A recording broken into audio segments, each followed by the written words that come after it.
बंधुमानी 26 August पवित्र जन्माष्टमी।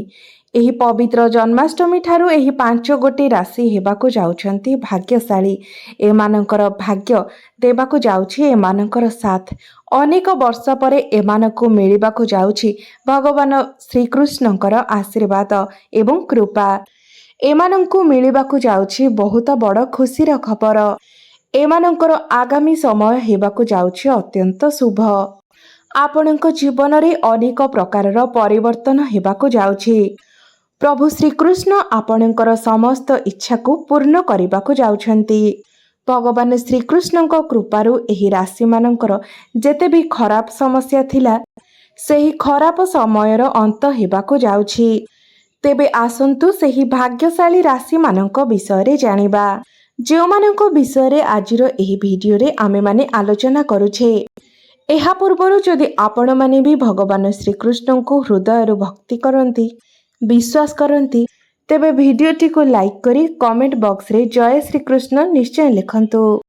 ତେବେ ପ୍ରଥମ ଭାଗ୍ୟଶାଳୀ ରାଶିଟି ହେଉଛି ବୃଷ ରାଶି। ବୃଷ ରାଶିର ବ୍ୟକ୍ତି ବିଶେଷମାନଙ୍କ ଉପରେ ଭଗବାନ ଶ୍ରୀକୃଷ୍ଣଙ୍କର ବିଶେଷ କୃପା ହେବାକୁ ଯାଉଛି। ଏହି ଜନ୍ମାଷ୍ଟମୀ ଠାରୁ ଆପଣଙ୍କ ଜୀବନରେ ଏକ ବହୁତ ବଡ଼ ପରିବର୍ତ୍ତନ ହେବାକୁ ଯାଉଛି। ଆପଣଙ୍କ ଜୀବନରେ ଚାଲିଥିବା ସମସ୍ତ ପ୍ରକାରର ସମସ୍ୟା ଦୂର ହେବାକୁ ଯାଉଛି। ଆପଣଙ୍କ ଘରେ ଏବଂ ପରିବାରରେ ଖୁସିର ମାହୋଲ ଲାଗି ରହିବ। ଆପଣଙ୍କର ଆର୍ଥିକ ସ୍ଥିତି ସୁଦୃଢ଼ ହେବ। ବିଜନେସ୍ କରୁଥିବା ବ୍ୟକ୍ତିମାନଙ୍କୁ ବିଜନେସ୍ରେ ଭଲ ଲାଭ ପ୍ରାପ୍ତି ହେବ। ପ୍ରଭୁ ଶ୍ରୀକୃଷ୍ଣଙ୍କର କୃପା ଆପଣଙ୍କୁ ପ୍ରାପ୍ତି ହେବାକୁ ଯାଉଛି। ମା ଲକ୍ଷ୍ମୀଙ୍କ କୃପାରୁ ଆପଣ ନୂତନ ଭୂମି କିମ୍ବା ଯାନବାହନ କ୍ରୟ କରିପାରନ୍ତି। ଆପଣ କୌଣସି ଇଲେକ୍ଟ୍ରୋନିକ୍ସ ଜିନିଷ ମଧ୍ୟ କିଣିପାରନ୍ତି। ପ୍ରଭୁ ଶ୍ରୀକୃଷ୍ଣଙ୍କର କୃପା ଆପଣଙ୍କ ଉପରେ ରହିବାକୁ ଯାଉଛି। ଯେଉଁମାନେ ଶିକ୍ଷାର୍ଥୀ ଅଟନ୍ତି ସେମାନେ ନିଜର ଶିକ୍ଷା ଜୀବନରେ ଅଗ୍ରଗତି କରିବେ।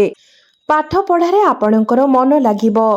ପୂର୍ବରୁ ଆପଣଙ୍କର ଯେଉଁ ଶାରୀରିକ ସମସ୍ୟା ସବୁ ରହିଥିଲା, ଆଗାମୀ ଦିନରେ ସେସବୁର ସମାଧାନ ହେବାକୁ ଯାଉଛି। ଯେଉଁମାନେ ବେରୋଜଗାର ଥିଲେ ସେମାନଙ୍କୁ ନିଜ ଯୋଗ୍ୟତା ଅନୁସାରେ ଚାକିରି ମଧ୍ୟ ମିଳିବାର ଯୋଗ ବନୁଛି। ବିଜନେସ୍ କରୁଥିବା ବ୍ୟକ୍ତିମାନେ ନିଜ ବିଜନେସ୍କୁ ବଢ଼ାଇବା ସହିତ ବିଜନେସ୍ରେ ଆର୍ଥିକ ଲାଭ ମଧ୍ୟ କରିବେ। ଗୃହ ପରିବାରରେ ସୁଖ ସମୃଦ୍ଧି ବୃଦ୍ଧି ପାଇବ। ଆପଣଙ୍କର ପ୍ରେମ ଜୀବନରେ ମଧ୍ୟ ଖୁସି ଫେରିବାକୁ ଯାଉଛି। ଆପଣ ଦୁଇ ଜଣଙ୍କ ମଧ୍ୟରେ ଉତ୍ତମ ସମ୍ପର୍କ ସ୍ଥାପନ ହେବ। ଭ୍ରମଣର ଯୋଗ ମଧ୍ୟ ବନୁଅଛି। ସେୟାର ମାର୍କେଟ, ଷ୍ଟକ୍ ମାର୍କେଟ ଏବଂ ଟ୍ରେଡିଂରେ କାର୍ଯ୍ୟ କରୁଥିବା ବ୍ୟକ୍ତିମାନଙ୍କ ପାଇଁ ଏହି ଜନ୍ମାଷ୍ଟମୀ ପରର ସମୟ ବହୁତ ଶୁଭ ଅଟେ। ଆପଣଙ୍କୁ ଆକସ୍ମିକ ଧନ ଲାଭ ହେବ।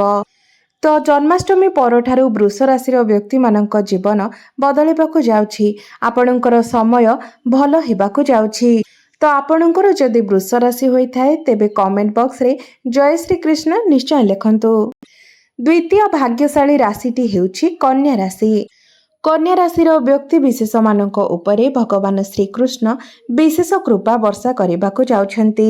ଏହି ଜନ୍ମାଷ୍ଟମୀ ପରଠାରୁ ଆପଣଙ୍କୁ ଅଚାନକ ଧନ ଲାଭ ହେବାର ଯୋଗ ବନୁଅଛି। ଚାକିରି କରୁଥିବା ବ୍ୟକ୍ତିମାନଙ୍କର ପ୍ରମୋସନ ହେବାର ମଧ୍ୟ ଯୋଗ ବନୁଅଛି। ଯେଉଁମାନେ ବିଜନେସ୍ କରୁଛନ୍ତି ସେମାନେ ନିଜ ବିଜନେସ୍ରେ ଭଲ ଲାଭ କରିବା ସହିତ ବିଜନେସ୍ରେ ଗ୍ରୋଥ୍ ମଧ୍ୟ ହେବ। ଆପଣଙ୍କର ଆର୍ଥିକ ସ୍ଥିତି ମଜବୁତ ହେବ। ଘରେ ଏବଂ ପରିବାରରେ ଆପଣଙ୍କର ସୁଖ ସମୃଦ୍ଧି ବୃଦ୍ଧି ପାଇବ। ଆପଣଙ୍କର ପ୍ରେମ ଜୀବନ ମଧ୍ୟ ଭଲ ରହିବ। ଆପଣଙ୍କର ପ୍ରେମ ସଫଳ ହେବାକୁ ଯାଉଛି। ଆପଣଙ୍କର ଦାମ୍ପତ୍ୟ ଜୀବନ ମଧ୍ୟ ସୁଖମୟ ରହିବ। ଆପଣଙ୍କ ଉପରେ ମା ଲକ୍ଷ୍ମୀଙ୍କର ମଧ୍ୟ ବିଶେଷ କୃପା ବନିବାକୁ ଯାଉଛି। ଆପଣ ଏହି ସମୟରେ କୌଣସି ଯାନବାହନ କ୍ରୟ କରିପାରନ୍ତି। ଭୂମି, ଜମିଜମା ଏବଂ ପ୍ରପର୍ଟି ମଧ୍ୟ କିଣାକିଣି କରିପାରନ୍ତି। ଆପଣଙ୍କ ମାଙ୍କର ସ୍ୱାସ୍ଥ୍ୟରେ ମଧ୍ୟ ସୁଧାର ଆସିବ। ଆପଣ କମ୍ ପରିଶ୍ରମରେ ଅଧିକ ଲାଭ ପ୍ରାପ୍ତ କରିବେ। ଆପଣଙ୍କ ପ୍ରେମ ଜୀବନରେ ମଧ୍ୟ ଖୁସି ଫେରିଆସିବ। ଆପଣଙ୍କର ପ୍ରେମ ଜୀବନରେ ପୂର୍ବରୁ ଯଦି କିଛି ସମସ୍ୟା ରହିଥିଲା ତେବେ ସେହି ସମସ୍ୟାର ମଧ୍ୟ ସମାଧାନ ହୋଇଯିବ। ଆପଣଙ୍କର ବୈବାହିକ ଜୀବନରେ ମଧ୍ୟ ଯଦି କିଛି ସମସ୍ୟା ଥିଲା ତେବେ ତାହା ମଧ୍ୟ ଦୂର ହୋଇଯିବ ଏବଂ ବୈବାହିକ ଜୀବନରେ ଆପଣଙ୍କ ମଧ୍ୟରେ ସମ୍ପର୍କ ସୁଦୃଢ଼ ହେବ। କ୍ୟାରିୟରରେ ମଧ୍ୟ ଆପଣ ବହୁତ ଅଧିକ ଅଗ୍ରଗତି କରିବେ। ଭାଗ୍ୟ ବଳରେ ଆପଣ କମ୍ ପରିଶ୍ରମରେ ଅଧିକ ସଫଳତା ପାଇବାକୁ ଯାଉଛନ୍ତି। ଆପଣଙ୍କର ଡେଲି ଇନକମ୍ରେ ମଧ୍ୟ ବୃଦ୍ଧି ପାଇବାକୁ ଯାଉଛି। ଭ୍ରମଣର ଯୋଗ ମଧ୍ୟ ବନୁଅଛି। ଆପଣ କୌଣସି ଦୂର ସ୍ଥାନକୁ ଯାତ୍ରା କରିପାରନ୍ତି। ତ ଜନ୍ମାଷ୍ଟମୀ ପରଠାରୁ ଆପଣଙ୍କ ପାଇଁ ସମୟ ଶୁଭମୟ ହେବାକୁ ଯାଉଛି। ତ ଯଦି ଆପଣଙ୍କର କନ୍ୟା ରାଶି ହୋଇଥାଏ ତେବେ କମେଣ୍ଟ ବକ୍ସରେ ଜୟ ଶ୍ରୀକୃଷ୍ଣ ନିଶ୍ଚୟ ଲେଖନ୍ତୁ। ତୃତୀୟ ଭାଗ୍ୟଶାଳୀ ରାଶିଟି ହେଉଛି ତୁଳା ରାଶି। ତୁଳା ରାଶିର ବ୍ୟକ୍ତି ବିଶେଷମାନେ ଏହି ଜନ୍ମାଷ୍ଟମୀ ପରଠାରୁ ଆପଣଙ୍କ ଜୀବନରେ ଏକ ବଡ଼ ପରିବର୍ତ୍ତନ ହେବାକୁ ଯାଉଛି। ଆପଣଙ୍କ ଉପରେ ପ୍ରଭୁ ଶ୍ରୀକୃଷ୍ଣ ଏବଂ ମା ଲକ୍ଷ୍ମୀଙ୍କର କୃପା ହେବାକୁ ଯାଉଛି। ଆପଣ ଯଦି କାହାଠାରୁ କିଛି ଟଙ୍କା ଉଧାର ନେଇଥିଲେ ଏବଂ ତାହାକୁ ଶୁଝି ପାରୁନଥିଲେ ତେବେ ଅତି ଶୀଘ୍ର ଆପଣ ତାହା ଶୁଝିବାକୁ ସମର୍ଥ ହେବେ। ଆପଣଙ୍କର ମନ ପ୍ରସନ୍ନ ରହିବ। ଆପଣଙ୍କୁ ଅଧିକ ଧନ ଲାଭ ହେବାର ସୁଯୋଗ ମଧ୍ୟ ରହୁଛି। ପ୍ରତ୍ୟେକ କାର୍ଯ୍ୟରେ ଆପଣ ସଫଳ ହେବାକୁ ଯାଉଛନ୍ତି। ଯେଉଁମାନେ ବିଜନେସ୍ କରୁଛନ୍ତି ସେମାନଙ୍କୁ ବିଜନେସ୍ରେ ବହୁତ ଲାଭ ମିଳିବାକୁ ଯାଉଛି। ଅଟକି ରହିଥିବା କାର୍ଯ୍ୟ ଆପଣଙ୍କର ସମ୍ପୂର୍ଣ୍ଣ ହେବାକୁ ଯାଉଛି। ଆପଣଙ୍କୁ ଜୀବନରେ ବହୁତ ସାରା ଖୁସି ମଧ୍ୟ ପ୍ରାପ୍ତି ହେବ। ତ ଏହି ଜନ୍ମାଷ୍ଟମୀ ପରଠାରୁ ଆପଣଙ୍କର ସମୟ ଶୁଭମୟ ହେବାକୁ ଯାଉଛି। ଯଦି ଆପଣଙ୍କର ତୁଳା ରାଶି ହୋଇଥାଏ ତେବେ କମେଣ୍ଟ ବକ୍ସରେ ଜୟ ଶ୍ରୀକୃଷ୍ଣ ନିଶ୍ଚୟ ଲେଖନ୍ତୁ। ଚତୁର୍ଥ ଭାଗ୍ୟଶାଳୀ ରାଶିଟି ହେଉଛି କୁମ୍ଭ ରାଶି।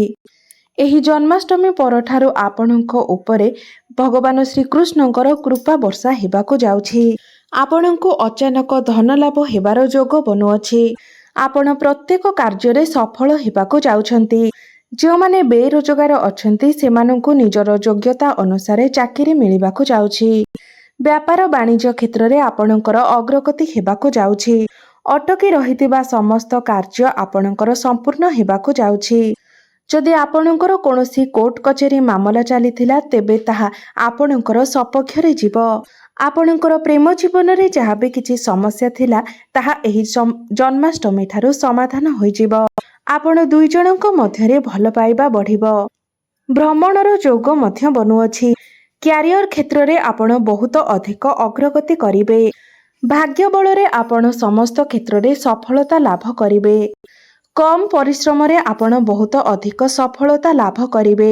ଆପଣଙ୍କର ଡେଲି ଇନକମ୍ରେ ମଧ୍ୟ ବୃଦ୍ଧି ଆସିବ। ତ ଏହି ଜନ୍ମାଷ୍ଟମୀ ପରଠାରୁ ଆପଣଙ୍କର ଶୁଭ ସମୟ ଆରମ୍ଭ ହୋଇଯିବ। ଆପଣଙ୍କର ଯଦି ଏହି ରାଶି ହୋଇଥାଏ ତେବେ କମେଣ୍ଟ ବକ୍ସରେ ଜୟ ଶ୍ରୀକୃଷ୍ଣ ନିଶ୍ଚୟ ଲେଖନ୍ତୁ। ପଞ୍ଚମ ଭାଗ୍ୟଶାଳୀ ରାଶିଟି ହେଉଛି ମୀନ ରାଶି। ମୀନ ରାଶିର ବ୍ୟକ୍ତି ବିଶେଷମାନଙ୍କର ଭାଗ୍ୟ ଏହି ପବିତ୍ର ଜନ୍ମାଷ୍ଟମୀ ଠାରୁ ସମ୍ପୂର୍ଣ୍ଣ ରୂପରେ ବଦଳିବାକୁ ଯାଉଛି। ପ୍ରଭୁ ଶ୍ରୀକୃଷ୍ଣଙ୍କର କୃପାରୁ ଆପଣଙ୍କର ଘରେ ଏବଂ ପରିବାରରେ ଖୁସିର ମାହୋଲ ଲାଗି ରହିବ। ଆପଣଙ୍କର ଆର୍ଥିକ ସ୍ଥିତି ସୁଦୃଢ଼ ହେବ। ଆପଣ ଯଦି ବ୍ୟାପାର ବାଣିଜ୍ୟ କରୁଛନ୍ତି ତେବେ ବ୍ୟାପାର ବାଣିଜ୍ୟ କ୍ଷେତ୍ରରେ ଆପଣଙ୍କର ଉନ୍ନତି ହେବାକୁ ଯାଉଛି, ଅଗ୍ରଗତି ହେବାକୁ ଯାଉଛି। ମା ଲକ୍ଷ୍ମୀଙ୍କର କୃପା ଆପଣଙ୍କ ଉପରେ ରହିବାକୁ ଯାଉଛି। ମା ଲକ୍ଷ୍ମୀଙ୍କ କୃପାରୁ ଆପଣ ନୂତନ ଯାନବାହନ କିମ୍ବା ଭୂମି କିମ୍ବା କୌଣସି ପ୍ରପର୍ଟି କିଣିପାରନ୍ତି। ଆପଣ କୌଣସି ଇଲେକ୍ଟ୍ରୋନିକ୍ ଜିନିଷ ମଧ୍ୟ କିଣିପାରନ୍ତି। ପ୍ରଭୁ ଶ୍ରୀକୃଷ୍ଣଙ୍କର କୃପା ଆପଣଙ୍କ ଉପରେ ରହିବାକୁ ଯାଉଛି। ଯେଉଁମାନେ ବିଦ୍ୟାର୍ଥୀ ଅଟନ୍ତି ସେମାନଙ୍କର ବିଦ୍ୟା କ୍ଷେତ୍ରରେ ବହୁତ ଅଧିକ ଅଗ୍ରଗତି ହେବାକୁ ଯାଉଛି। ଆପଣଙ୍କର ପୂର୍ବରୁ ଯେଉଁ ଶାରୀରିକ ସମସ୍ୟା ଥିଲା ସେସବୁ ଦୂର ହୋଇଯିବ। ଆପଣ ସୁସ୍ଥ ଅନୁଭବ କରିବେ। ଯେଉଁମାନେ ବେରୋଜଗାର ଥିଲେ ସେମାନଙ୍କୁ ନିଜର ମନ ମୁତାବକ ଚାକିରି ମଧ୍ୟ ପ୍ରାପ୍ତି ହେବ। ଯେଉଁମାନେ ବ୍ୟାପାର ବାଣିଜ୍ୟ କରୁଛନ୍ତି ସେମାନଙ୍କର ବ୍ୟାପାର ବାଣିଜ୍ୟରେ ଉନ୍ନତି ହେବା ସହିତ ଅଗ୍ରଗତି ମଧ୍ୟ ହେବ। ଆପଣଙ୍କର ଘର ପରିବାରରେ ସୁଖ ସମୃଦ୍ଧି ବୃଦ୍ଧି ପାଇବ। ଅତଏବ ଏହି ଜନ୍ମାଷ୍ଟମୀ ପରଠାରୁ ଆପଣଙ୍କର ଭାଗ୍ୟରେ ପରିବର୍ତ୍ତନ ହେବ। ଆପଣଙ୍କର ଶୁଭ ସମୟ ଆରମ୍ଭ ହୋଇଯିବ। ତ ଆପଣଙ୍କର ଯଦି ଏହି ରାଶି ହୋଇଥାଏ ତେବେ କମେଣ୍ଟ ବକ୍ସରେ ଜୟ ଶ୍ରୀକୃଷ୍ଣ ନିଶ୍ଚୟ ଲେଖନ୍ତୁ। ତେବେ ବନ୍ଧୁମାନେ ଏମାନେ ଥିଲେ ସେହି 5 ଗୋଟି ଭାଗ୍ୟଶାଳୀ ରାଶି ଯେଉଁମାନଙ୍କର ଭାଗ୍ୟ ଏହି ପବିତ୍ର ଜନ୍ମାଷ୍ଟମୀ ପରଠାରୁ ବଦଳିବାକୁ ଯାଉଛି। ଯେଉଁମାନଙ୍କୁ ଭଗବାନ ଶ୍ରୀକୃଷ୍ଣଙ୍କର ବିଶେଷ କୃପା ପ୍ରାପ୍ତ ହେବା ପାଇଁ ଯାଉଛି। ଏମାନଙ୍କ ଜୀବନରେ ଚାଲିଥିବା ସମସ୍ତ ସମସ୍ୟା ଦୁଃଖ କଷ୍ଟର ଅନ୍ତ ହେବାକୁ ଯାଉଛି। ଖରାପ ସମୟର ଶେଷ ହୋଇ ଭଲ ସମୟର ଆରମ୍ଭ ହେବାକୁ ଯାଉଛି। ତେବେ ବନ୍ଧୁମାନେ ଯଦି ଏହି ରାଶିମାନଙ୍କ ମଧ୍ୟରେ ଆପଣଙ୍କର ରାଶି ଥାଏ ତେବେ କମେଣ୍ଟ ବକ୍ସରେ ନିଶ୍ଚୟ ଜଣାଇବେ। ଆପଣଙ୍କର ଜୀବନ ମଙ୍ଗଳମୟ ହେଉ, ଏହା ହିଁ ଈଶ୍ୱରଙ୍କ ନିକଟରେ ମୋର ପ୍ରାର୍ଥନା। ଧନ୍ୟବାଦ।